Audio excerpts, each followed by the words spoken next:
Avant de démarrer ce nouveau chapitre, je dois vous avouer que je vous ai pas dit la vérité.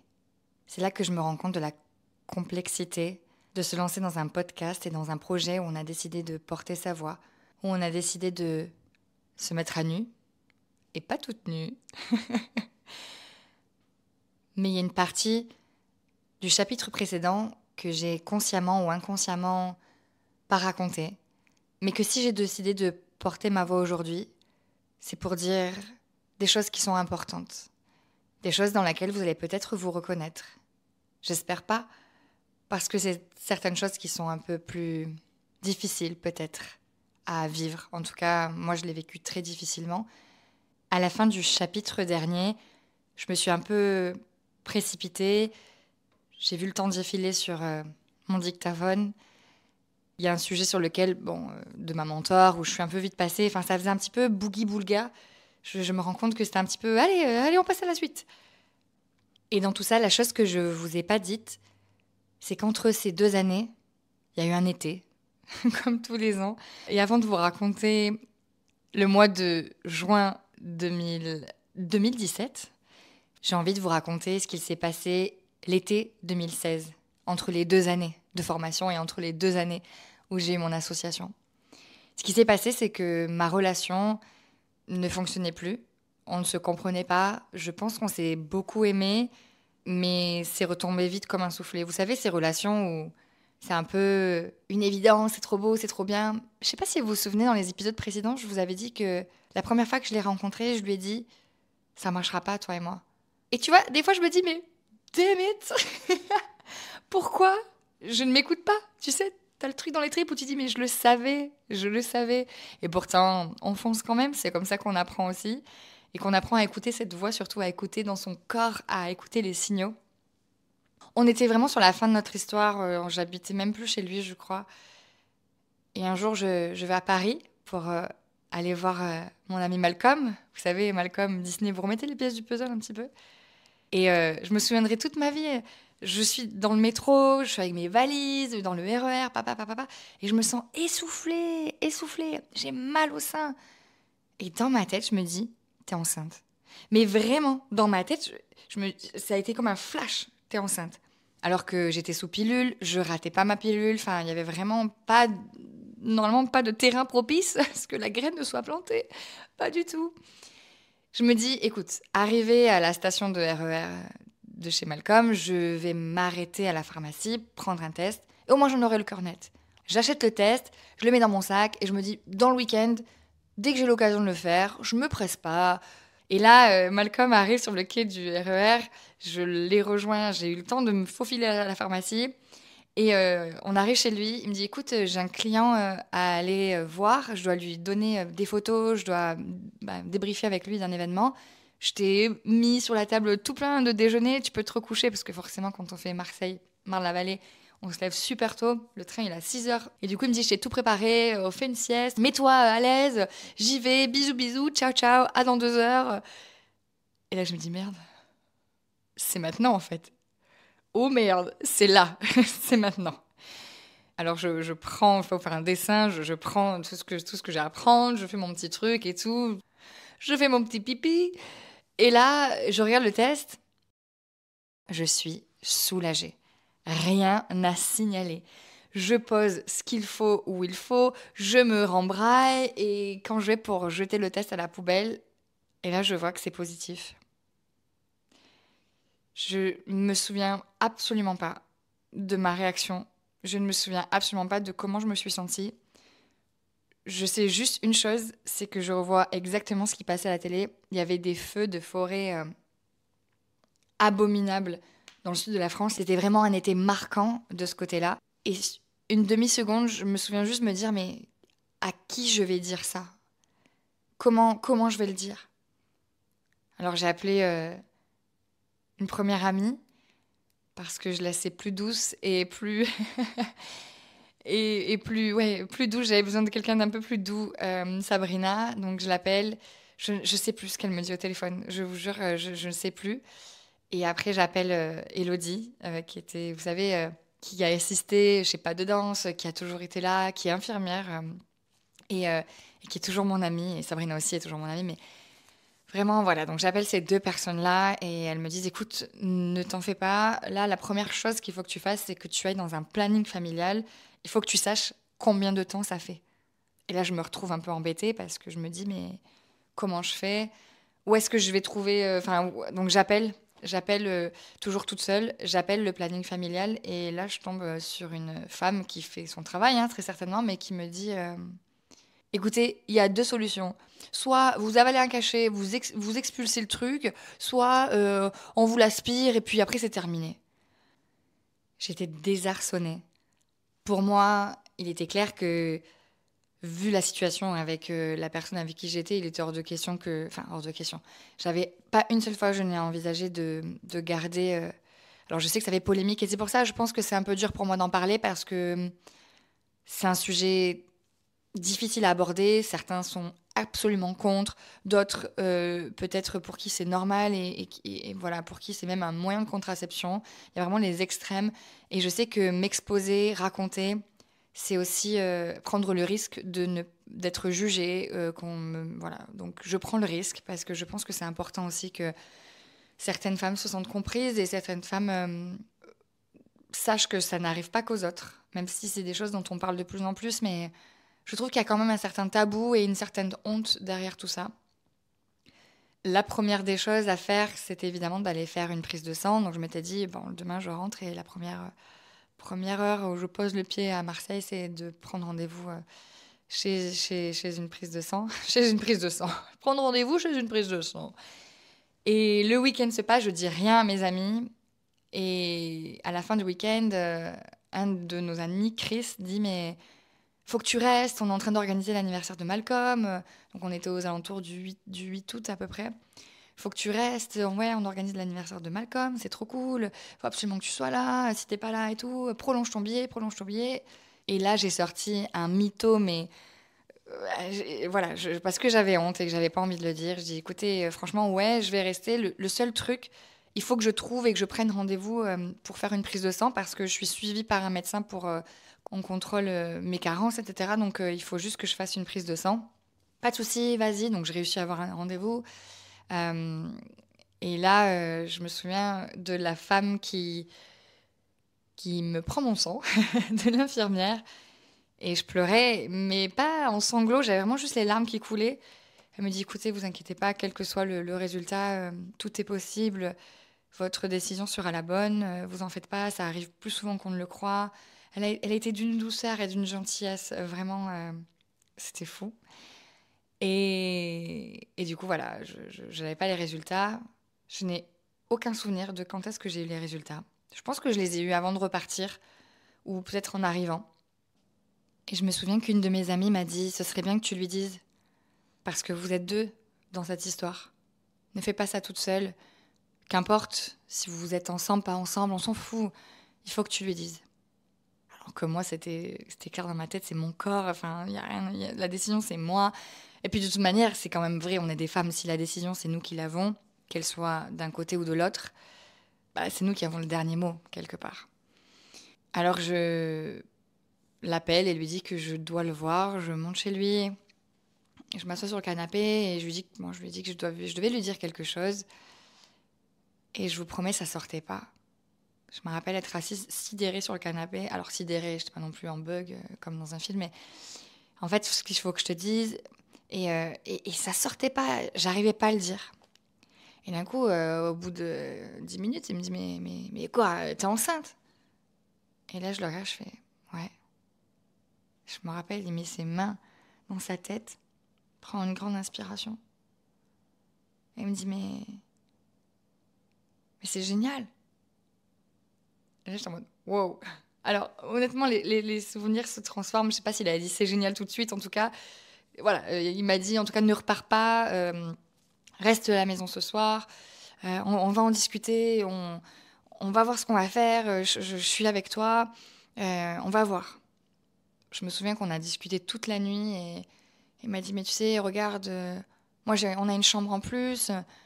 Viens, on réfléchit à ça, viens, on se laisse l'opportunité d'y réfléchir et de l'envisager. Et du coup, bah, moi qui envisageais absolument pas ça, du coup, j'ai commencé à l'envisager et voilà, à me dire que c'était une option en tout cas. Pas à me dire c'est sûr qu'il y a une issue positive, mais en tout cas, je me suis dit, c'est une option. Et le lendemain, on se réveille et je le regarde, je fais, on serait même pas d'accord pour le papier peint. Enfin, je dis ça en rigolant et là, il me dit, ouais, t'as raison. Tu sais ce qu'il te reste à faire. Et là, je me suis mis à pleurer, à pleurer, à pleurer. J'avais vraiment un comportement de drama queen à l'époque encore. Je me mets à pleurer, à pleurer, à pleurer. Je m'en vais, je claque la porte, comme dans les films, valise. Ah, alors, j'ai pas ma valise avec moi, mais tu sais, ce moment-là où t'as vraiment qu'une envie, c'est que la personne, elle te rattrape comme dans les films et qu'elle te dise non, reste là. En fait, on est fait pour. Voilà, tu vois, alors que c'est complètement dans la désillusion tout ça, parce que rien ne collait ensemble. On n'était vraiment pas fait pour être ensemble. Je pense même, avec du recul et l'humilité que j'ai, je pense que mon côté extravertie, mon côté rêveuse, le fascinait au début et qu'au bout d'un an, ça l'a gonflé. Et ça, en fait, c'est même pas que ça l'a gonflé, c'est que il s'est rendu compte que ça matchait pas du tout avec sa vie plutôt traditionnelle. Donc me voilà partie dans ma voiture à pleurer, à hurler comme vraiment à la mort, quoi. Et arrivée chez moi, je l'ai rappelé. Et je lui ai dit, tu peux pas me faire ça. Tu peux pas me laisser comme ça. J'ai besoin de toi, j'ai besoin que tu sois à mes côtés.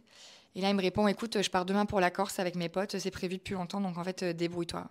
T'as nos 3 vies entre les mains, fais ce qu'il est mieux pour toi, fais ce que t'as à faire, mais en tout cas, sache que repense à toutes les conséquences. Et je me souviens l'appeler, le lendemain, il partait sur un bateau, je me souviens l'appeler, hurler, vraiment hurler au téléphone, et dire, mais pourquoi tu me laisses, pourquoi... Enfin, j'étais vraiment, mais abandonnée. Rejetée, mais c'est surtout abandonnée. Et face à quelqu'un qui me dit bon, arrête de m'appeler parce que sur le bateau, en fait, ça coûte des datas. J'étais, mais à l'envers. J'étais à l'envers. Et je me rappelle appeler mon amie Elodie en lui disant ce qui s'est passé. Et elle me dit, mais je serai là. Je serai là. Qu'importe ce que tu décides, je serai là. Et là, a commencé un premier rendez-vous avec le planning familial où la gynécologue m'explique que je sais plus de combien de semaines, je sais plus combien de temps j'étais enceinte, mais en gros j'avais les deux options, c'est-à-dire que je pouvais faire comment dire, ça pouvait être de manière médicamenteuse en prenant un médicament et en ayant des contractions et que ça s'en aille naturellement, ou qu'on m'endorme et subir une opération pour pouvoir aller gratter, etc. Et je me souviens que je me suis dit, mais en fait, je me sens pas du tout de vivre ça seule. Enfin, seule. Je me sens pas d'aller aux toilettes et de dire, bah voilà quoi. C'était super dur. Surtout que j'ai toujours eu un rêve dans la vie, c'était de devenir danseuse. Et je pense qu'en fait, un de mes rêves, en fait, c'est plus un objectif, mais je pense que beaucoup d'entre nous l'ont, cet objectif, c'est non pas de devenir maman, mais d'avoir ma propre famille, où je me sens bien, d'avoir mon cocon, où, tu sais, c'est un peu, on est les Smith, on est les Martin, on est les, tu vois ce que je veux dire? On est les Pérez, j'ose pas, tu vois ce que je veux te dire? Il y a vraiment une espèce de team, d'équipe, quoi. Il y a vraiment un socle solide. Je pense un socle solide dont j'ai pas bénéficié, je vais dire, que j'ai pas eu. Et je pense que c'est un peu un objectif. Peut-être que ça n'arrivera pas, peut-être que ça arrivera. En tout cas, voilà, c'est quelque chose qui m'anime quand ce sera le bon moment, avec la bonne personne. Enfin voilà, tout ça quand les planètes s'aligneront. Voilà, tout simplement. Je vais arrêter de bégayer, je vais dire les choses comme elles sont. Et là, a commencé, du coup, j'ai décidé d'attendre, parce qu'il fallait en fait, pour pouvoir être opérée, il fallait que j'attende encore une semaine. Ça a été la semaine la plus éprouvante et la plus difficile de cette période, parce que parce qu'en fait, moi, je crois aux énergies, je crois aux âmes, et en fait, beaucoup moins que maintenant, parce que maintenant, je crois, mais c'est une croyance solide, ma spiritualité est vraiment solide. Et attention, spiritualité ne veut pas dire religion, il y a vraiment une différence. En tout cas, je crois à l'énergie, Je crois pas que c'est juste une cellule. Je crois pas. Enfin, vous voyez ce que je veux dire? Il y avait une symbolique très forte, en tout cas pour moi. Et à un moment donné, il y a quelque chose qui a switché dans ma tête. J'avais des nausées déjà, c'était horrible. Vraiment, je ne pouvais manger que ce que j'avais envie de manger. Moi qui suis une bouche sucrée, je ne pouvais rien blairer de sucré, de Kit Kat Ball, rien, rien. Je pouvais plus les sucrer. C'était un goût horrible. J'avais envie de manger des pâtes à la bolognaise. Il fallait que je mange des pâtes à la bolognaise. Je ne pouvais manger rien d'autre, sinon je vomissais. Mais en fait, enfin, c'était fou, quoi. Et c'est pour ça que quand j'entends des copines ou des femmes me raconter leurs symptômes de grossesse, des fois j'ai envie de dire ah ben moi aussi.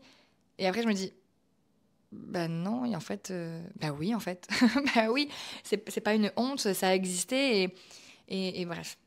Et surtout qu'il y a un truc que j'ai oublié de vous dire, c'est que certes, il a fallu faire une prise de sang pour vérifier si j'étais enceinte, mais une fois que c'était confirmé, il a fallu faire une échographie pour vérifier vraiment.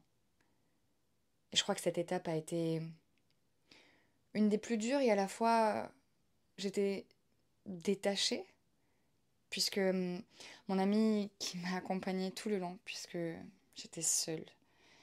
Quand je dis j'étais seule, je parle pas de famille, d'amis, je parle vraiment de ce soutien que j'aurais eu besoin. Qu'importe l'issue, qu'importe la symbolique, qu'importe qu'on soit ensemble ou pas, je trouve que autant les femmes, on a cette dernière décision qui nous appartient physiologiquement, hein, autant je trouve que c'est à deux. Vous voyez, aux États-Unis, quand une femme tombe enceinte, le couple annonce We are pregnant.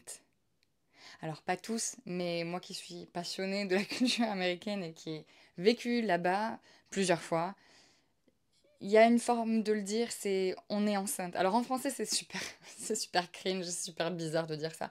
Mais il y a cette espèce de on est ensemble dans cette histoire. Et je voudrais juste saluer, même si certaines vont dire que c'est tout à fait normal, mais j'aimerais vraiment saluer tous ces hommes qui, qu'importe l'issue du couple, sont là avec leur conjointe ou la femme ou la fille, voilà, sont là. Parce que c'est si facile de partir.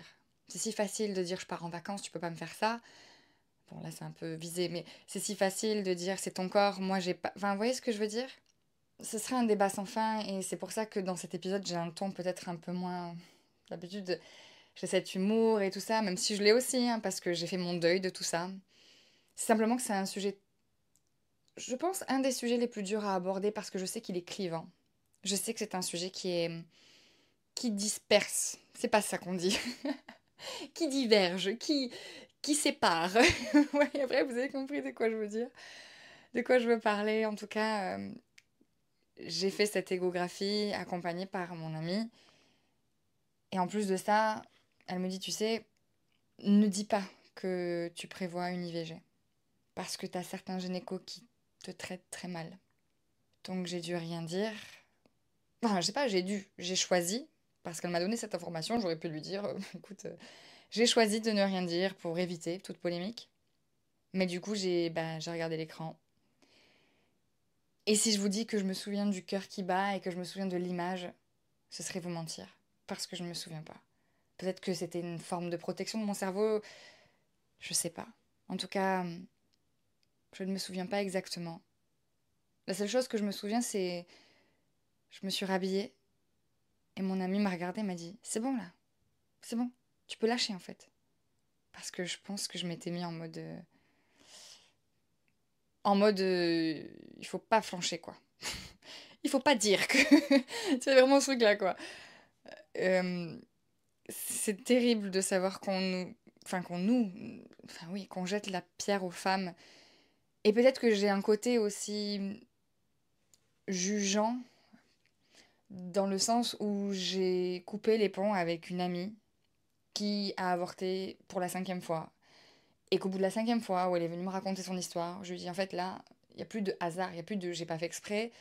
À un moment donné, je pense que, et pour ton corps, et pour la symbolique, enfin, c'est du jugement, hein, voilà, c'est totalement du jugement, c'est juste que je trouve que, voilà, prendre ça pour un moyen de contraception, je trouve qu'il y a plus... Je trouve qu'il y a des choses à faire en amont. Je, je pense qu'il y a des choses... Je pense qu'il y a assez de choses pour prévenir en amont que de tout le temps avoir recours à ça. Et je parle pas d'accident. Et je parle pas de choses abominables dont on peut imaginer. Je parle vraiment voilà, d'inconscience. De dire, ouais, c'est pas grave, on s'en fout. De toute façon, après, je prends juste un petit cachet, c'est terminé. C'est mon avis et je sais que peut-être certaines, en écoutant ça, vont se désabonner et dire, c'est quoi ça? Mais non, mais vraiment, je suis là pour porter ma voix et dire comment j'ai vécu les choses, en tout cas. Donc voilà, et pendant cette semaine-là, je me suis dit, je vais le garder. Euh, je vais le garder. Je suis persuadée que c'était un petit garçon. Et je me suis connectée. On y croit, on n'y croit pas. Et j'ai le prénom Adam qui est venu. Donc j'en ai fait mon deuil. J'en parle avec beaucoup plus de... Alors c'est difficile parce que c'est pas plaisant et que c'est plus dans le... Comment ça va être pris par les oreilles qui m'écoutent plutôt que moi. Moi j'en ai fait mon deuil. J'ai fait plein de rituels, etc. Donc, je sais que là, il y en a plein qui sont prêts à donner leurs conseils, à envoyer des messages. Tu fais 3 feuilles de chou-fleur enrobées dans du carambar sous la lune et dis 3 fois. Tu vois, ce truc-là. Ou alors, fais la thérapie de machin, écoute les podcasts de Chloé Bloom. On me le dit souvent, celui-là, j'ai envie de dire. Et on collabore ensemble, je la connais. Mais bref, je reviens à tout ça, c'est mon côté aussi pour mettre plein d'humour là-dedans. Tout ça pour vous dire que ouais, j'ai envisagé de garder cet être. Parce qu'en fait, à un moment donné, je me dis, mais fuck, en fait, je vais y arriver. Mon amie Elodie me dit, mais en fait, qu'importe ta décision, on sera là. Qu'importe ce que tes parents vont penser, qu'importe ce que ton père va penser, ce que ta grand-mère va penser, parce que du côté de mon père, c'est un peu compliqué. Je l'avais dit à ma grand-mère, et ma tante avait été au courant, mais il fallait pas le dire à ma cousine. Il y avait vraiment un climat de... Enfin, c'est dysfonctionnel, enfin, de ce côté-là. Il y a un côté aussi dysfonctionnel de... Il faut pas qu'on se dise les choses. On va à tel endroit, mais machin n'a pas le droit de venir, alors on va pas lui dire. Enfin, en tout cas, à l'époque. Maintenant, c'est plus du tout le cas parce que bah, je suis grande, je suis adulte. Et enfin, voilà, maintenant, je sais ce que je veux et je sais comment j'amène les choses. Enfin, bref. Voilà, j'ouvre des tiroirs. Je pars dans tous les sens, mais vous commencez à voir l'habitude. Et si vous m'écoutez encore, c'est que vous vous reconnaissez dans tout ça. Et à un moment donné, avant de prendre la décision finale, j'ai réfléchi quelques secondes. Je me suis dit, est-ce que tu es prête à priver de son papa un enfant? Est-ce que cet enfant ne serait pas un pansement? Est-ce que cet enfant ne serait pas un doudou?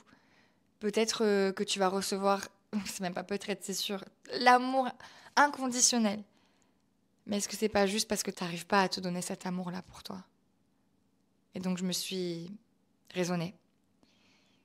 Et le cœur lourd, j'ai pris cette décision finale d'aller au rendez-vous et de laisser s'envoler ce petit être. Le jour de l'opération, je le raconte avec beaucoup plus de recul, beaucoup plus d'autodérision, parce que vraiment les scènes de l'extérieur, enfin, autant c'était très dur quand j'étais dans le moment, c'était super dur, autant quand je revois les scènes, il y a des scènes qui étaient super drôles. Enfin super cocasse du moins. Mon ami vient me chercher à la maison et je devais prendre des cachets pour commencer le travail, en fait, pour que le col commence à se dilater. Je prends les cachets avant de partir, je suis à jeun. Bon, j'ai bu de l'eau du coup. Et dans la voiture, je commence à me sentir pas bien. Je commence à me sentir, mais j'ai mal au ventre. Et plus on se dirige vers l'hôpital d'Aix, plus je me sens, mais je me sens liquide. Je me sens pas bien. Je commence à me tordre dans tous les sens. Je me sens pas bien. On descend de la voiture. Je me rappelle, je me mets accroupie. Je regarde mon ami, je dis Léo, parce que je l'appelle Léo, je dis je vais pas y arriver. Je vais pas y arriver à avancer. Et là, me voici avancer dans les couloirs de l'hôpital, vraiment accroupie, une jambe après l'autre, à me tordre de douleur. Ah, j'avais une douleur. Et pour la petite anecdote, je fais partie de ces gens qui ont des règles extrêmement douloureuses. Mais quand je vous dis extrêmement douloureuses, ça sera un sujet que j'aborderai aussi en plus en détail, qu'on pourra peut-être en discuter ensemble. Je suis ce genre de personne qui vomit, tombe dans les pommes le premier jour de ses règles. Pas quand je suis sous hormones, c'est-à-dire quand j'ai un stérilet avec hormones actuellement, Mais ouais, c'est chaud. C'est genre vraiment tellement j'ai mal, je dis à mon entourage que j'aimerais qu'on m'enlève tout en fait, qu'on m'enlève tout ce qui peut me... Enfin, enfin vraiment, je me rappelle plus jeune, je pleurais sous la douche à vomir et à être là en train de faire des malaises. Enfin, bon, bref. Voilà, vous voyez le tableau. Donc là, je revis la même chose, puisque les gynécologues m'avaient confirmé que c'était des douleurs similaires à des douleurs de contraction quand j'avais mes règles douloureuses. Donc me voici en train de me tordre. Et de plus le temps passait, je me tordais. On arrive dans l'hôpital, dans le service, et là, je vois des femmes qui sont dans une petite pièce et je les entends hurler de douleur aussi. Et je comprends que c'est les femmes qui ont décidé d'avoir un avortement, une IVG médicamenteuse. Et je les entends vraiment, mais hurler de douleur, vraiment. Il y a une femme qui attrape, qui se lève difficilement, qui attrape une infirmière qui dit j'ai trop mal s'il vous plaît et tout. Et en fait, d'entendre tous ces bruits, je me sentais absolument pas bien. Je me suis tournée, il y avait un chariot là, vous savez, des infirmières avec une poubelle. J'ai ouvert la poubelle, j'ai vomi dans la poubelle. Et jusqu'à temps qu'une infirmière me mette dans la chambre. Une fois arrivée dans la chambre, je dois commencer à me déshabiller, etc. Et là, l'infirmière arrive et me pose des questions et je me sentais pas bien. J'étais là, non mais je me sens pas bien. Et je me tordais dans tous les sens. Non seulement ça sortait par le haut, mais ça sortait par le bas aussi. Donc, avec mon ami, on a des, on a des souvenirs où vraiment, il y a plus de tabou entre nous. J'étais aux toilettes, elle entendait tout. Oh non, mais franchement, c'était... Écoutez, ça renforce les liens. Bon, surtout ces épreuves comme ça, mais ça renforce les liens, je peux vous le garantir. Et l'infirmière, elle me voyait complètement, enfin, bref, dans tous les sens et complètement à terre, quoi. Et elle disait à mon amie, vous êtes sa maman, parce que mon amie est plus âgée que moi, et va bientôt fêter ses 50 ans. Petite piqûre de rappel au cas où elle l'avait oublié. Je sais qu'elle écoute cet épisode. Et donc, du coup, elle dit, vous êtes sa maman? Elle dit non. Et du coup, elle me pose des questions, l'infirmière. Vous vous appelez nanana? Oui. Et vous êtes ça? Oui. Vous avez tel âge? Oui, oui. Je me tordais de douleur. Vraiment, je vous jure, c'était... Je rigole parce qu'il y a des moments où on se regarde avec Léo et d'un coup, elle me dit, non, arrêtez. Et puis, elle me refait le bruit de quand j'étais aux toilettes. Enfin, vous voyez ce genre de souvenirs? Et heureusement qu'ils existent, ces souvenirs, je vous le dis. Heureusement qu'ils existent, ces souvenirs, parce que... Vous voyez comment j'en rigole, vous voyez comment j'en parle. Ça vient mettre de la joie dans un moment qui était super difficile et je suis convaincue qu'on peut refaire l'histoire, qu'on peut la raconter différemment. Quoi que l'on vive dans sa vie, que ce soit le pire du pire, c'est difficile. Mais on peut se raconter une autre histoire, on peut changer l'angle de la caméra. Et je dis pas qu'il y a certaines, parce que j'anticipe déjà celles qui ont déjà le téléphone prêt à m'envoyer un vocal ou un message sur Instagram ou un mail très remonté en me disant oui, c'est pas possible, c'est ignoble de dire ça. Voilà, gardez quand même votre bon sens. Il n'est pas question de rire aux éclats d'une situation complètement inacceptable, mais juste de changer l'histoire et de changer... En tout cas, l'histoire qu'on se raconte en boucle, en boucle et en boucle et en boucle. Parce que le passé n'existe plus aujourd'hui. Sauf si on a décidé d'y rester. Si on le ramène dans le présent. Vous voyez ce que je veux dire?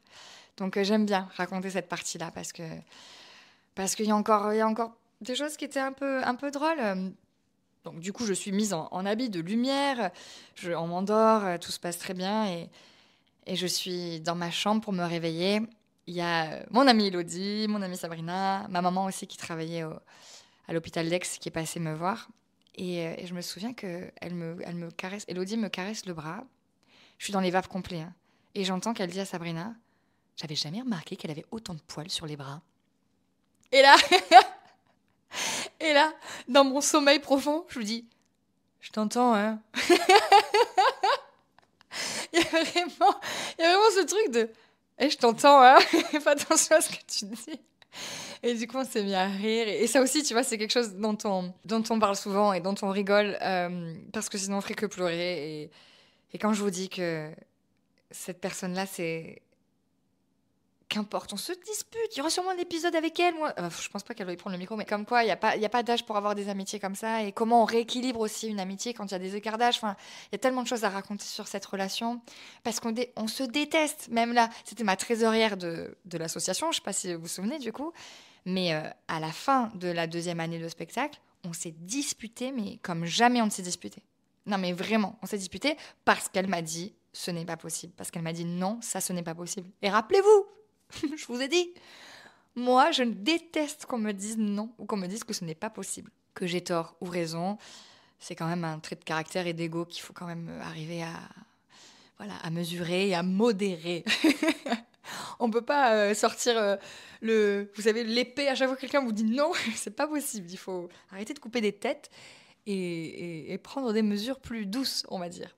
Je ne pensais pas que j'allais faire tout un épisode sur ça. Je pensais que j'allais très vite passer et enchaîner sur quelque chose, mais force est de constater qu'on va se retrouver dans un prochain épisode pour vous raconter la suite des aventures. Comment je suis arrivée du coup à Barcelone.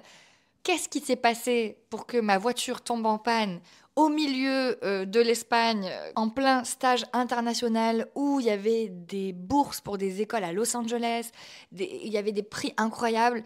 Comment je suis arrivée la première fois à Barcelone et surtout comment j'ai rencontré pour la première fois la personne qui m'a fait toucher le fond du fond. Donc l'épisode prochain sera encore un épisode extraordinaire dans le ton, et c'est l'épisode d'après. En fait, je vous prépare à l'épisode d'après pour que vous compreniez les hauts et les bas, et c'est vraiment ça. Avec ce livre audio, je me rends compte vraiment que la vie est pleine de hauts et de bas, et que sans les bas, les hauts ne veulent rien dire. Sans les bas, on n'apprend pas sur qui on est. Sans les bas, les saveurs deviennent fades. Alors, célébrons tous ces bas. Célébrons toutes ces descentes aux enfers. Célébrons toutes ces traversées du désert. Célébrons tout ce qui fait que les moments beaux deviennent des moments extraordinaires. C'était Milo et on se retrouve dans le prochain chapitre.